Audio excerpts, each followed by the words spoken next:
À propos, pour éduquer moins bête.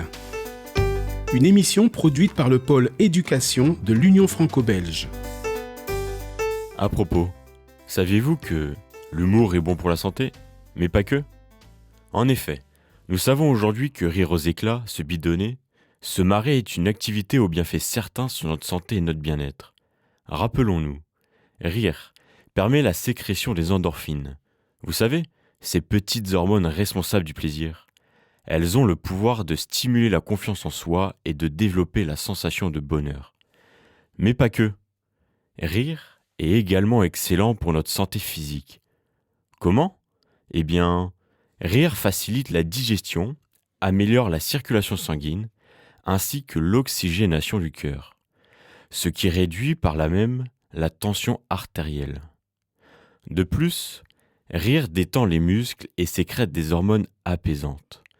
Oui, encore des hormones, qui ont des vertus analgésiques, antidouleurs quoi. Mais rire, c'est aussi faire travailler ses abdos sans trop d'efforts. Enfin, rire, c'est communiquer. Tout le monde le sait, avoir de l'humour est un atout de charme. Savoir rire de soi, c'est-à-dire faire preuve de dérision, de hauteur sur ses petits travers et autres gaucheries, permet de désamorcer, de rester positif et donc de rebondir rapidement après une situation désagréable ou défavorable. Et puis rire nous détend et permet d'extérioriser, sortir le trop-plein d'émotions qui parfois nous assaillent. Alors, si le rire a tant de bienfaits pour soi, pour nos relations, imaginez son impact dans l'éducation. C'est détonnant. Tout d'abord, rire avec son enfant renforce la relation. En effet, il instaure une communication ouverte et efficace, qui favorise la réciprocité des échanges. De plus, rire détend l'atmosphère, apporte de la légèreté, permet de relativiser et de dire avec humour et espièglerie beaucoup de choses. Ce climat rend plus ouvert et donc plus à l'écoute les uns des autres. Il aide à décrisper certaines tensions et évite souvent l'installation de situations difficiles et pénibles. Les barrières s'éliminent et ainsi la communication circule à nouveau. Le rire et l'humour vont permettre de se montrer plus créatifs.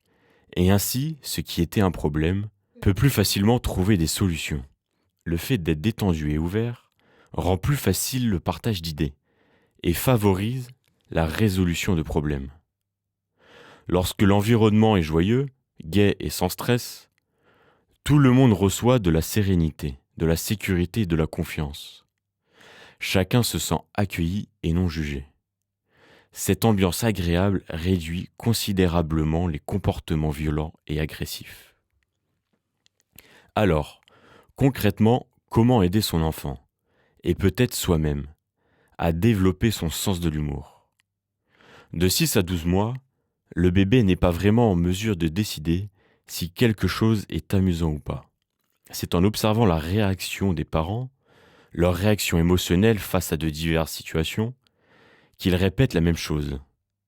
Et le rire notamment le fascine et il rit à son tour. Dès son plus jeune âge, les enfants disposent d'une belle portion de gaieté. Des recherches ont montré qu'ils trouvent une bonne raison de rigoler, sourire ou glousser jusqu'à 400 fois par jour. Mais oui, alors que pour les adultes, cela tombe à une moyenne de 15 fois par jour. Et encore, certains d'entre nous se forcent. Dès l'âge de 2 ou 3 ans, l'enfant perçoit quand l'adulte parle sérieusement ou pas. Son propre humour se développe dans le jeu, une fois de plus. Des jeux de rôle où il aime inventer des situations drôles. Dès 4 ans, l'enfant aime rire et faire le pitre pour faire rire. Et le succès l'encourage fortement. En développant son expression orale, il découvre également les jeux de mots, les rimes et certains en raffolent. À partir de ses 10 ans, l'enfant sait mieux apprécier l'ironie et le trait d'esprit. Pour autant, attention, l'humour ne doit en aucun cas glisser vers le sarcasme ou le cynisme, qui blesse et humilie. Ainsi, le rire et le sens de l'humour sont essentiels au développement social et mental de nos enfants. Ils sont bénéfiques pour la santé de tous et rendent la vie plus douce et plus facile. Alors, ne perdons jamais une occasion de le faire rire, par une pitrerie, un jeu de mots rigolo, une bonne blague, une bataille de coussins ou encore une soirée de théâtre et déguisement. Ce faisant, vous apprendrez ensemble à prendre le bon côté des choses. C'était À propos, présenté par Raphaël. Une chronique produite par le pôle éducation de l'Union franco-belge.